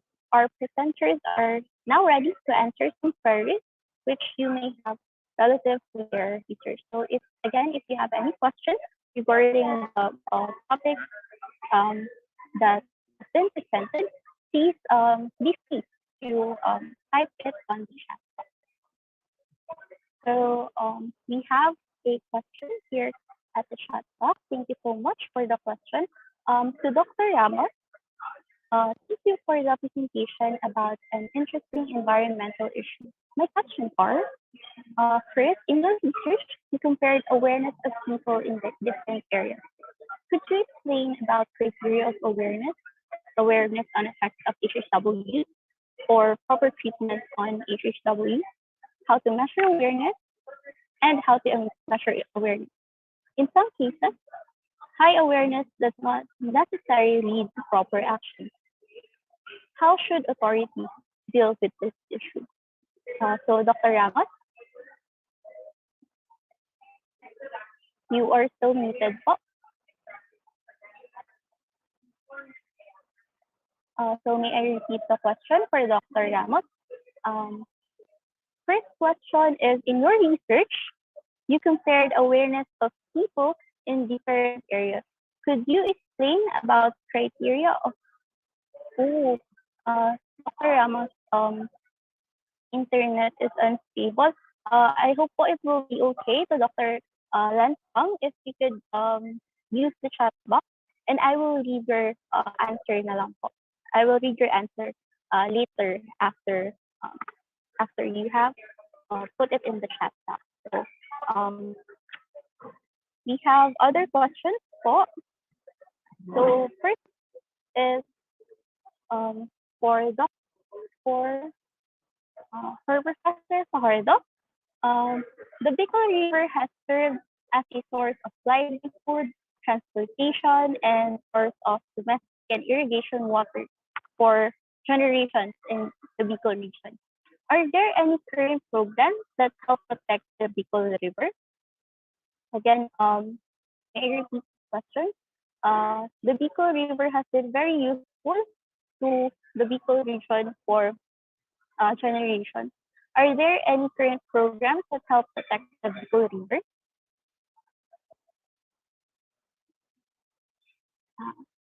Ma'am Father, you are still muted po.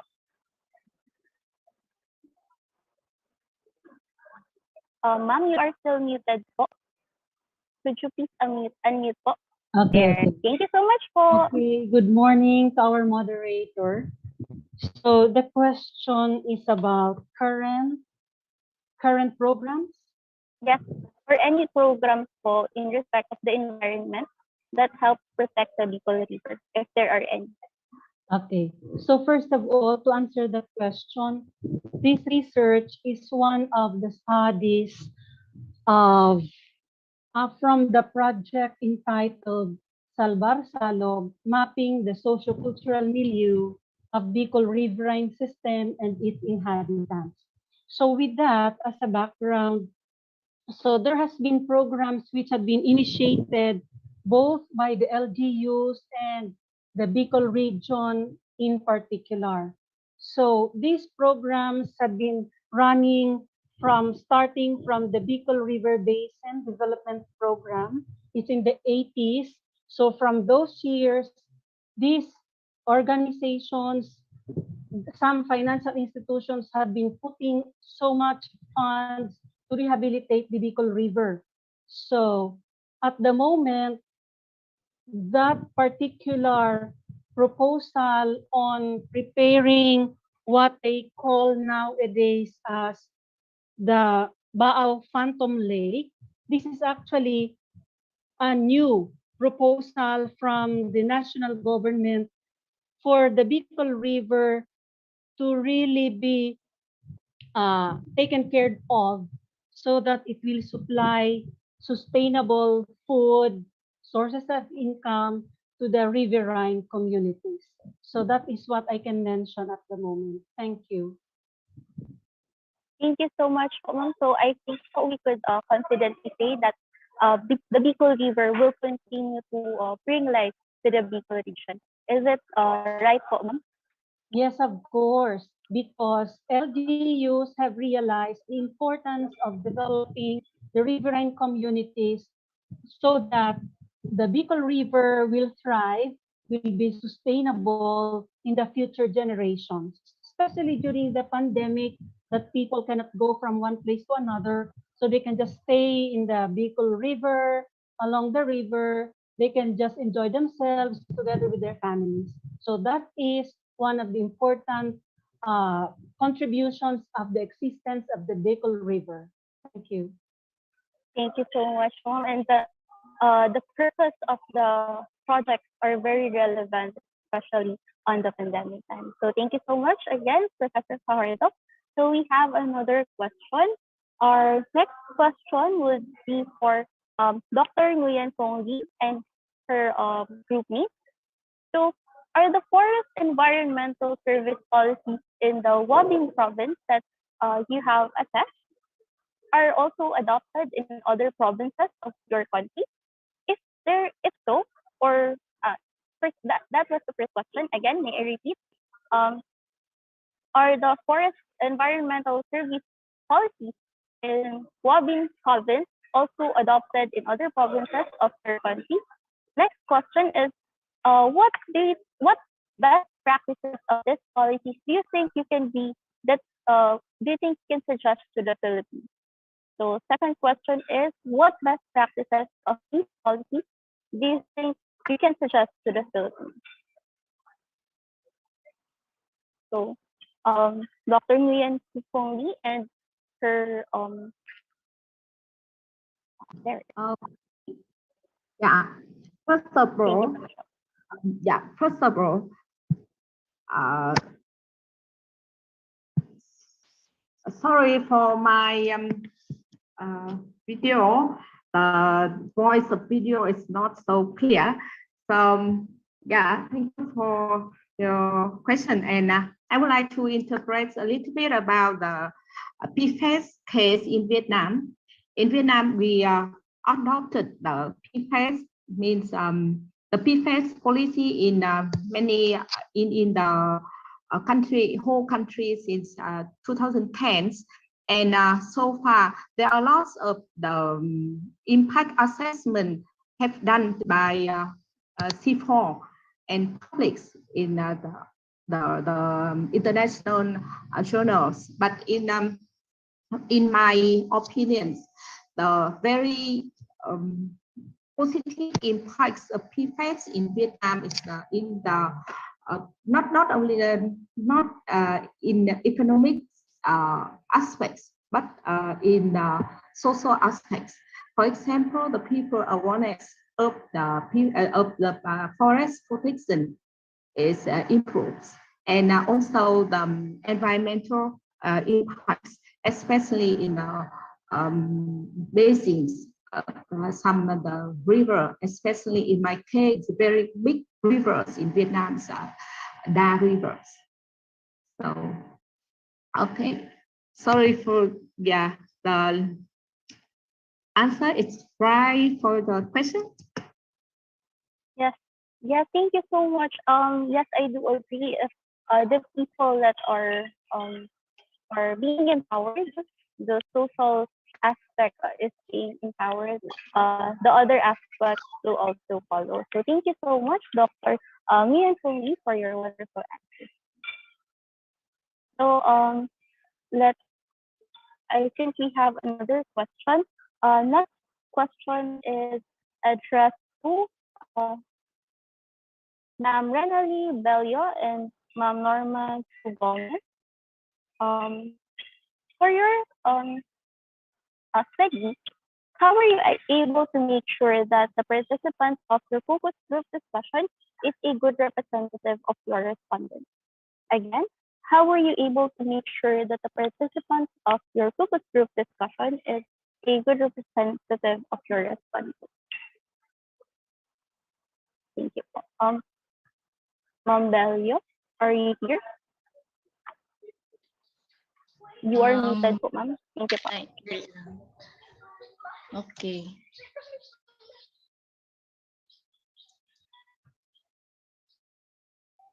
Hi, hello, good morning.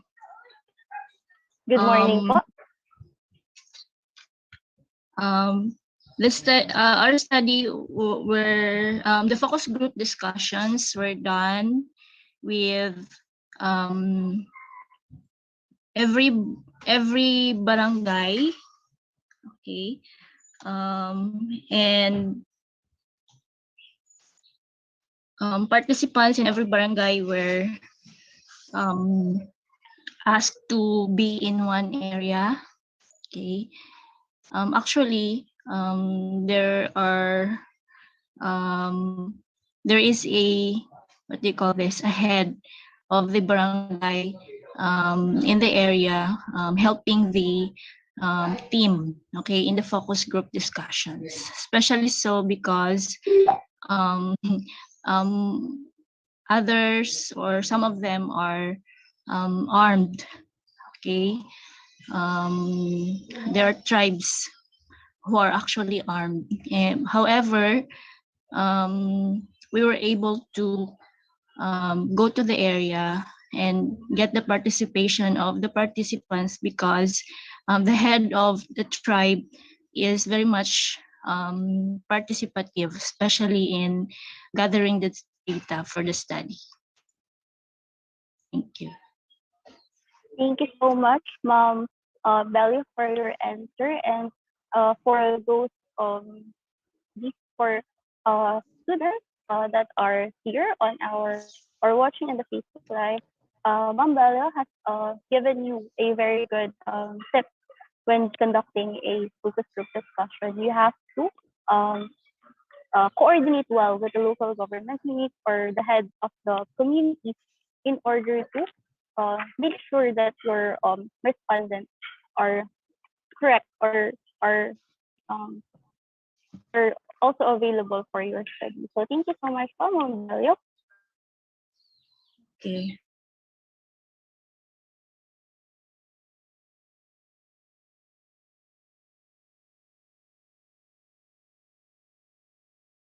Sorry, I'm looking at it.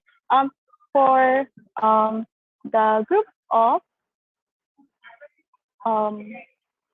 Mount Cecilia Rose Rosa El Patiam, we what do you think is um the what do you think should be the benefits of knowing the different edible malt parts, or what do you think are the advantages of having this edible mushrooms in legal natural parts? And what do you think are the challenges in the morphometric identification of mushrooms?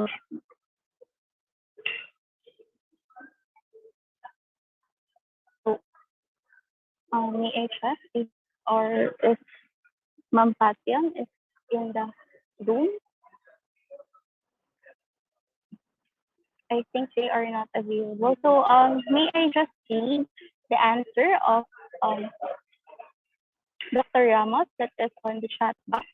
The question is, in your research, you compared awareness of people in different areas. Could you explain about criteria of awareness? So Dr. Ramos has said that, hi, Dr. Lancom, thank you for the questions. For your first question, we did not compare the awareness of the respondents among the barangays to simply determine their knowledge of HHWs in general and its effect to human health and environment. We measure their awareness using dichotomous questions such as yes or no. For the second question, I agree that high awareness does not lead to high action. That is why we recommend to have an extensive information, education, and communication campaign strategy. However, barangays should implement ordinances or policies on management of HH property. So thank you so much po, Dr. Ramos, for your um, very informative answer. I hope the questions are well answered by our presenters. So again, congratulations po to our presenters. So um, let if there are any other if there are no more questions, let us proceed to the next presenter. So may I just share my screen once again?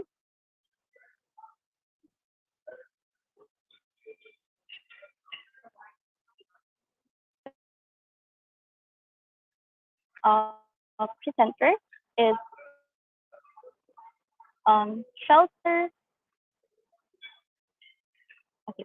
Our next presenter is from Karuna Mission Social Solidarity. He, his research work is entitled Shelter Support Implementation Practices for Internally Displaced Persons, the Case of Karuna. Let us all welcome Dr. Joseph Shaya. Hello, Ate. Yes, hello. My name is incorrect. You see, just now you present. My name is not Jayom. Jayo. Yes. Jayo. Thank Yes. you so much for correction. So let us all welcome. Let me present the video you have prepared for a while.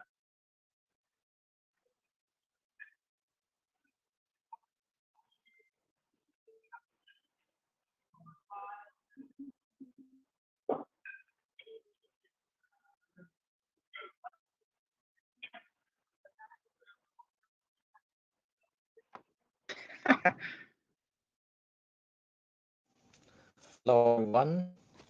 I'm Father Joseph Chayo, and I'm a director of the Quezon Mission Social Solidarity Medina, and my thesis title is Shelter Support Implementation Practice for Internally Displaced Person, the Case of Corona.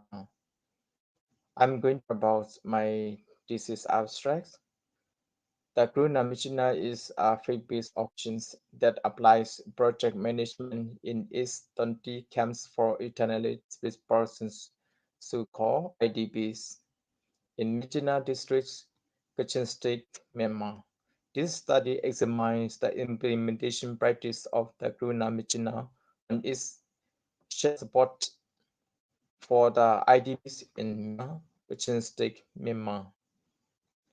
Research methods include conduct of survey, 75 respondents, key informant interview, review of documents. The study was conducted in Jamaikong Ambong IDVs in Mina, Thong, Michina District, Quezon State. The respondents from the productive farmers and laborers for but have become less now because of their being internally displaced. They were poor before but have become even poorer at present. Michina needs to improve its project implementation practice. The absence of detailed mission and insufficient shape progress report it incomplete estimates. The condition of their housings, water, and sanitation facilities before and after relocation have both similarities and and after displacement. The water facilities are similar. Before and after Most of the aspects on sanitation are alike. Type of toilet, separating drinking, toilet water containers, and cleaning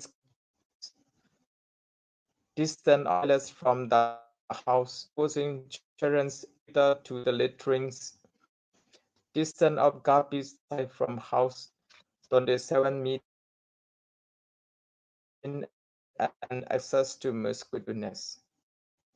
Only one aspect is dissimilar before and after displacement, and that is having designated toilets.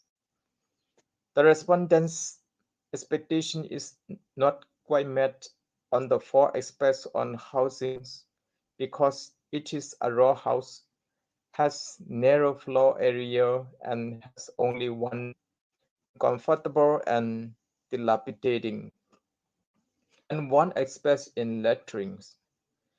They were in the layer of satisfaction on housing, water, and sanitation facilities. Even if in general their rigorous services satisfactory, it's notable that in the specific items, all these four aspects on housing and one aspect on lettering have not sure level of effectiveness. Since housing facility and number of users per lettering are the most negative we expect, these areas therefore need attention and improvement. Recommends can be categorized as management related, material related, and training related. The recommended strategy is adherence to the project management cycle, specifically on project implementation by regular accomplishing detailed implementation plan, progress report, and further facilitating beneficiary participations. Keywords: project implementation, internally displaced persons, Myanmar. Maramin, salamat po. God bless you all.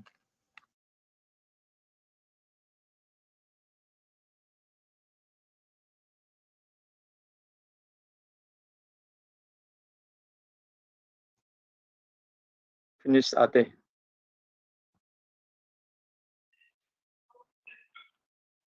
Thank you very much. May I first share my screen for a while?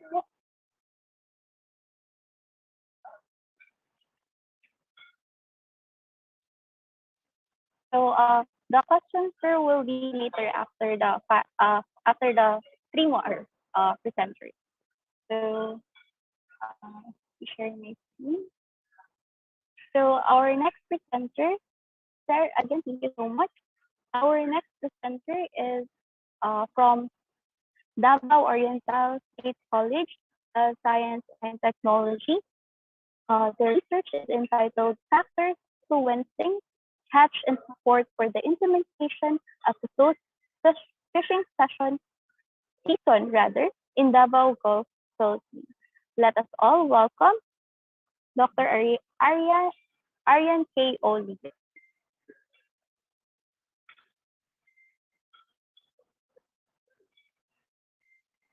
So let me share my screen again.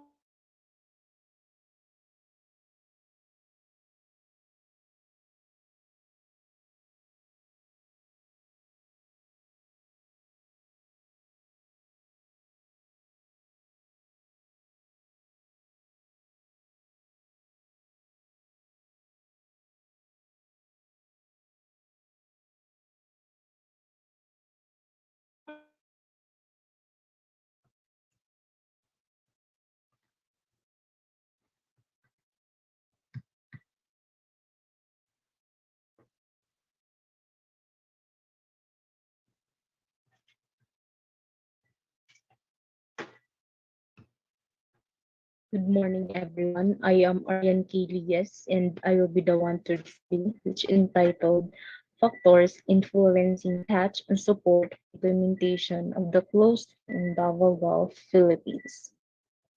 As for the introduction of study, coral reefs provide diverse marine life forms making them essential in the marine ecosystem. That's according to the study of Makosi et al. 2017. In coastal and coral reef system, fishing has already done the food web, and improvements must come from rebuilding biomasses through better management.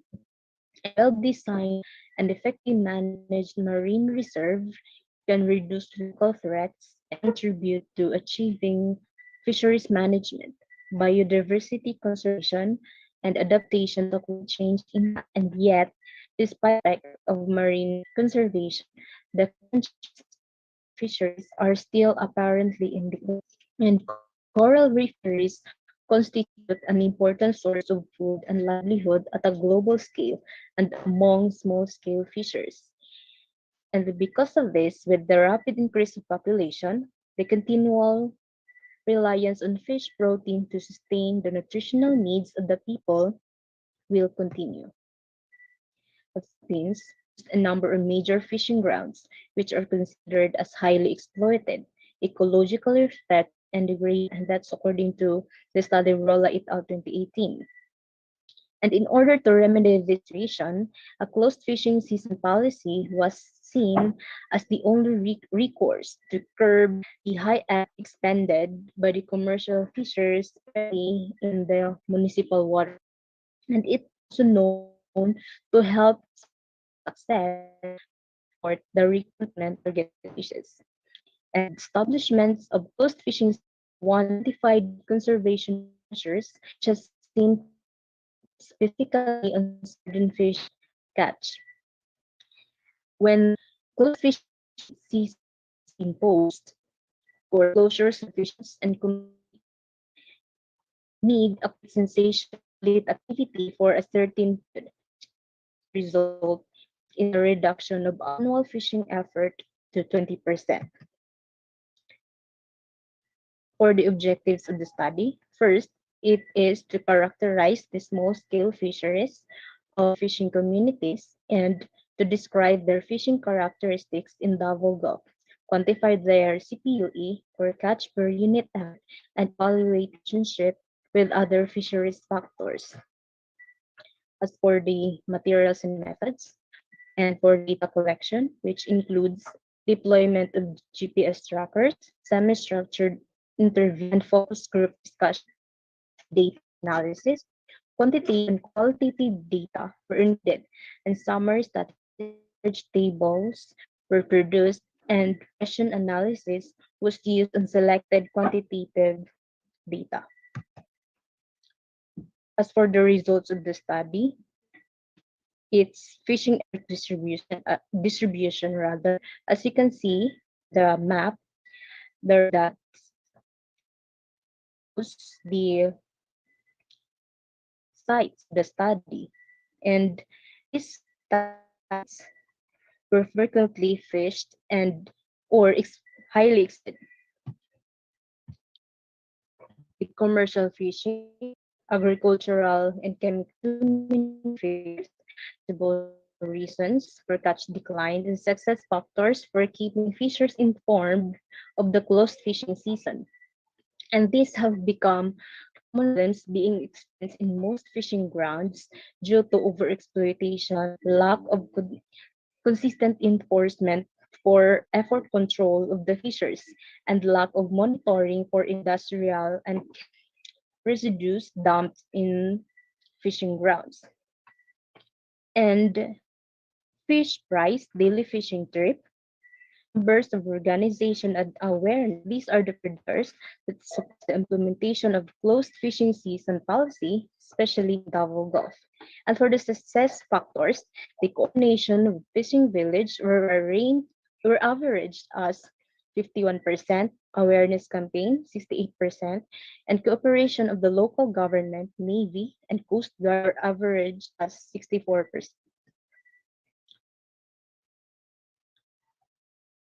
So CPUE was highly influencers of fishing, revenue, as well as fish catch left for the family. Age of fishers and fishing experience, fishers usually reach their peak of productivity by the time they are in 40s and 50s. and have been fishing more than 30 years. As for their revenue, this would have been likely influenced by the fisher's economic motivation due to food security needs of their households.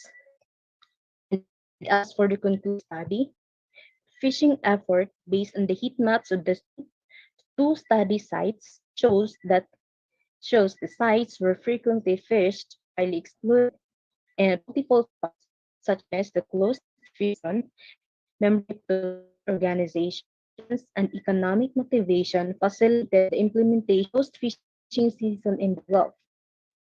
And fishers were willing to support what provide for their sustenance if they are shown the big picture of their benefits, and especially training and or using them for supplemental or their supplemental livelihood packages may help them to eventually shift their livelihoods to land-based activities in the long term. Thank you for listening and God bless all.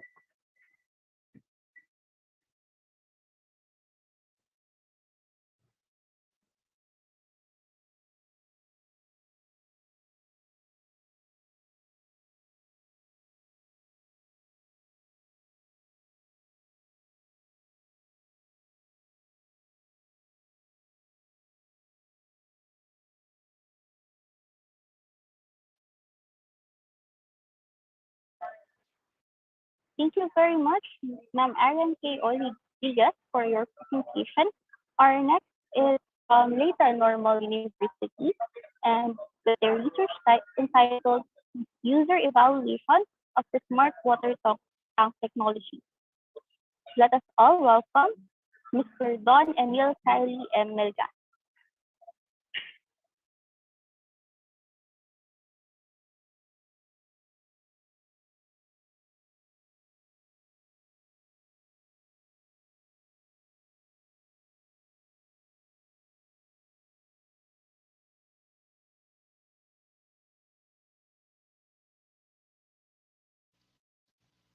Good day.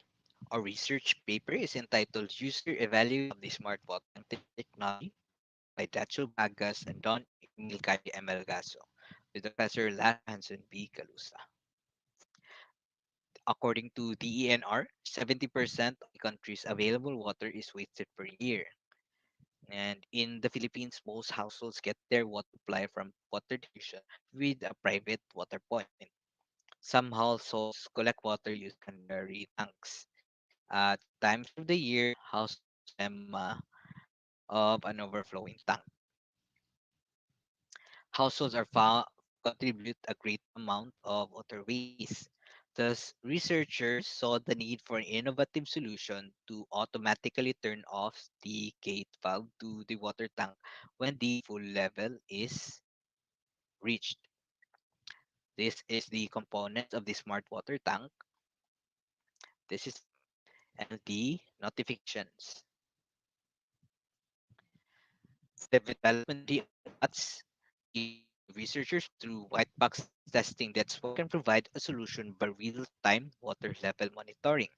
The water pump will automatically start when the water hits a critical low level and will automatically turn off when it reaches a near full level.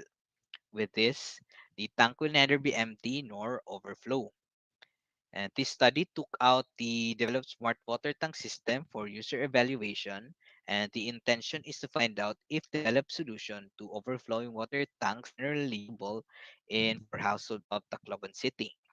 The study will employ mixed method of quantitative and qualitative approaches. Descriptive methods will be used to analyze quantitative data collected from user evaluation, while thematic analysis will be used over qualitative data. Due to pressing pandemic situation, the researchers used online surveys via Google Form, made it accessible to random households in the locality. The system usability scale will be administered to observing user responses about the observation of this product's usability. The researchers have invited 40 participants to Cloban City, and the respondents will be grouped according to households with water tank and without water tanks. Since there are few households with water tank, the researchers decided to use a disproportionate sample size. That is 1:2 respondents without water tank to respondents with water tank. The researchers made use of the system usability scale. Constrained by the pandemic, instead of holding an actual on-site testing where respondents can directly observe the working solution, the researchers recorded the actual test run of the final prototype.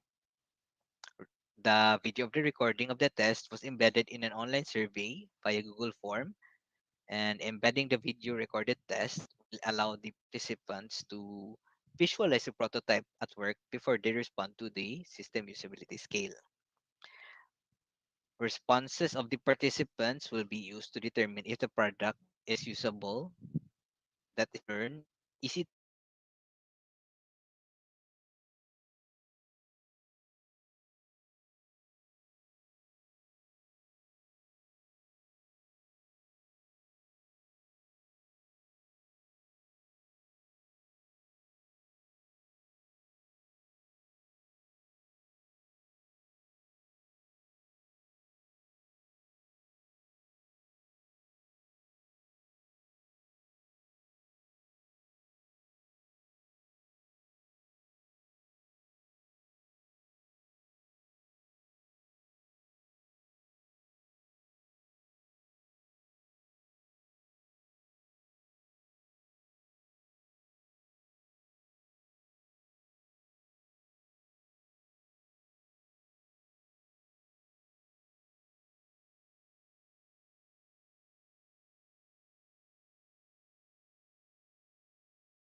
will be used to get respondents' point of view of the subject matter. Researchers will follow the statistical treatment suggested by John Brook. The system usability scale questionnaire administered online was responded to 20 households with water tank and 10 households without water tank. And this is the distribution of respondents by barangay. And table 1 shows the SWOT's usability score given by the households with water tank respondent. The computed mean score is 69.375. And table 2 shows SWOT's usability households without water tank. And the computed mean score is 68.5. Combining the two scores, the overall mean usability score of the product is 68.9375. It is interpreted as above average usability. A separate section of the survey posed three open-ended questions. The participant answered the question after observing SWOTs. The investigation intends to get users' feedback relevant to the questions of the study, and in order to confirm the usability rating and to gain the insight on areas for improvement of the product. In analyzing the responses, the investigation identified three main themes based on the given questions: usable, unusable, and improvements. The first theme described the product's characteristic as perceived by the participants. And for the effective, the conservation of water is one capability designed for SWOTs. The white box testing on SWOTs proved that it successfully eliminated wasting of water. So participant P9WO from Household Without Water Tank Group expressed the liking of SWOT's design that it eliminated worries towards overflowing water tank. And ISO 9241 defined usability in the context of satisfaction, and convenience is synonymous with satisfaction. Participant P12 from Household with Water Tank Group expressed opinion of how convenient it is to use the smart water tank system. The ISO 924111 included safety in definition terms, the standard of ergonomic of human system interaction. Participant V14 said from the Household with Water Tank Group perceived SWOTs as useful and safe. ISO 924111 with its revised standard extended its scope to include systems, services, and a wider range of goals. So participant P8 from Household with Water Tank Group expressed his or her reason for perceiving SWOTs as unusable. He said, "We never encountered yet with such kind of water system, my personal view." So the researchers expected this kind of response since investigation did not set any level of expertise as qualifications for the participants of the survey. Except for two factors, they are identified as belonging to a household with water tank or a household without water tank. Based on the response, the researchers view the participant as non-technology oriented and thus cannot objectively respond to the question. Extraneous response would have been eliminated had technology expertise been critically defined as a qualification to participate in the survey. Nevertheless, the study intended to get feedback on problems observed from the system by asking participants perceived reasons for SWOTs not being usable. P8's feedback does not account SWOT's functional limitation, rather is viewed as his or her belief towards acceptance of the proposed technology. The researchers solicited from survey participants certain points for improvements for SWOTs. The suggestions were as follows. Since SWOTs is an electronic device, it is prone to power interruptions. When it is off, it would not function as intended. Perhaps participant P1 from the Household with Water Tank Group view this as defeating the purpose of a smart water tank setup. And SWOT is designed using Wi-Fi based microcontroller, and which equates to the need for internet access. Notification from SWOTs is sent to the user's mobile device via cloud-based internet app called Telegram, and the absence of Wi-Fi interface will result to unsuccessful water level notification. Participant P29 from Household Without Water Tank expressed perceived need to improve the connectivity in SWOTs. As of writing, this SWOT design includes a protective case and its development is still in the gestational stage. Designing a protective case could be a future work for the product. Encasing SWOTs in a waterproof case could potentially extend its function life. Participant P18 from Household Breed Water Tank Group expressed the need to produce protective casing for the proposed solution. To answer a research question, both SUS survey results an overall mean score of 68.9375, and it is interpreted as above average usability. And the subjective responses of the participants proves the perceived usability of the proposed product. It successfully eliminated wasting of water and prevented water tank overflow. The investigation was able to answer the question of the study, and the respondents perceived SWOTs as convenient to use. The implemented prototype is also able to automate water collection from the tap distributed by the local water district without the need to physically access the tank. The white box test on the SWOTs proved all of its features to be functional. Overall, the product contributes to a valuable amount of conservation over the world's life-giving resource, which is water. Here are the recommendations, references, and that is all. Thank you.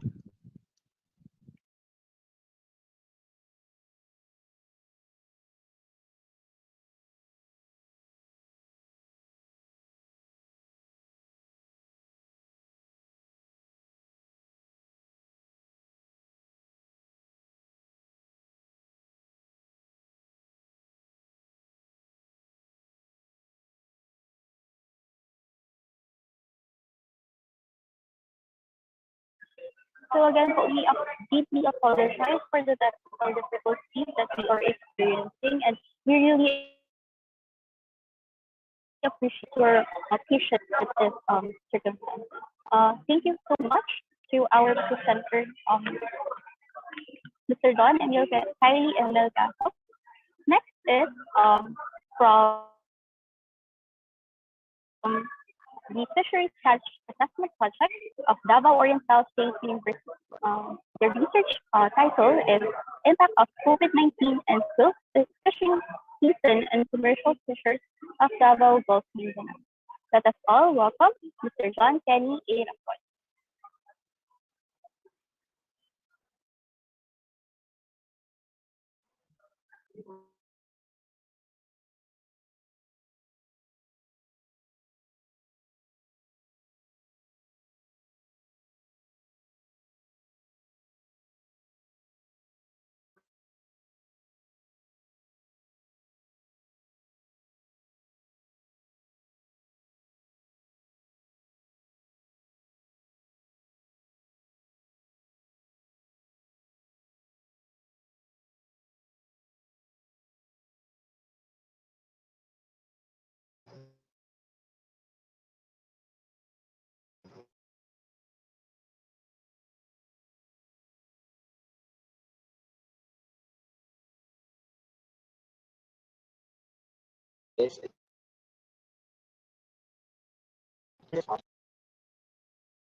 Good day, everyone. My name is John Kenrafon. I'm a research assistant from the Davao Oriental State University.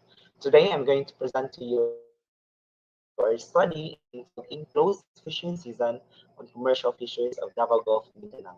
This research project was funded by the DOSTP card under the project entitled Fisheries Catch Assessment using GPS trackers and effort survey of municipal and commercial fisheries in Mindanao.